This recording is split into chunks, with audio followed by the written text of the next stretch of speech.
السلام علیکم. زه یم ستاسو ورور ستاسو قربا افسر علي. امید کوم چې تاسو به روغ جوړ یې. په الیکټریک اینډ بزنس 24 چې لګي تاسو ته په کار له هرکلی وایو.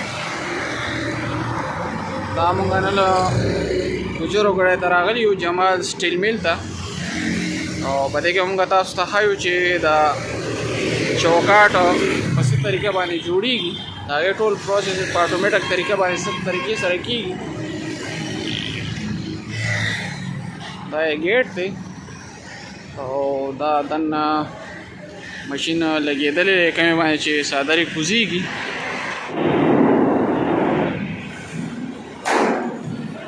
دا د څادر کټائی کېږي لګیا دي.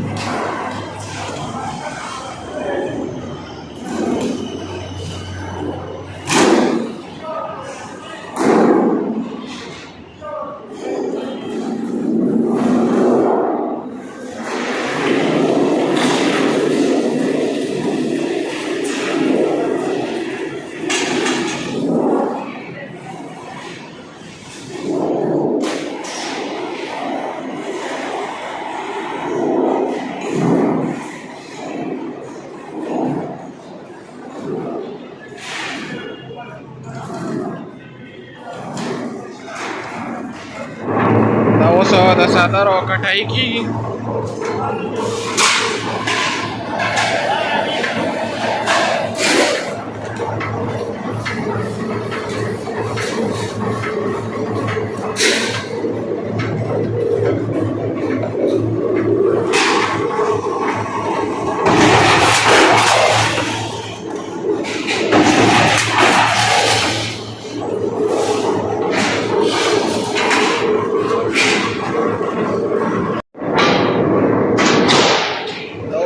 لګیا دی نښې پې کوي چې په کم کم ځای به دا را بینډ کول غواړي.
دلته بیا چوکاٹ جوړیږي.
مشینان لګېدلي دا دې سره هر قسمه سامان ملاویږي. دا پکې جستی څادر دی او دا پکې ساده ساده دي. دې کې بیا 18 گیج 20 گیج او هر قسمه پټې پیپونه دا دوی سره دستیاب دي.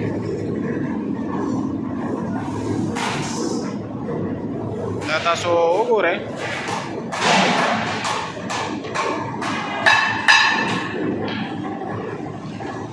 دا هغه سامانو د جوړېدو نه بعد په دې شیپ کې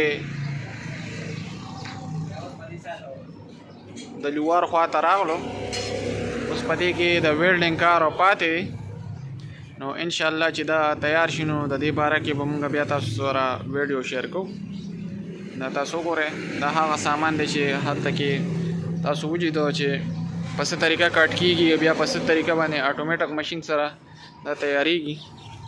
نو دا د ویلډینګ خوا ته راغی. دا چې کله ویلډ شي نو د هغې نه بعد بیا موږ تاسو ته فاینل شیپ کې دا ویډیو کې شو کوو چې دا دې نه به په اخره کې چوکاټ په څه طریقه باندې جوړېږي. دا هغه چوکاټونه د ویلډینګ نه بعد په دې شیپ کې تیار شو. دا تاسو وګورئ. دا اوس کمپلیټ تیار دی.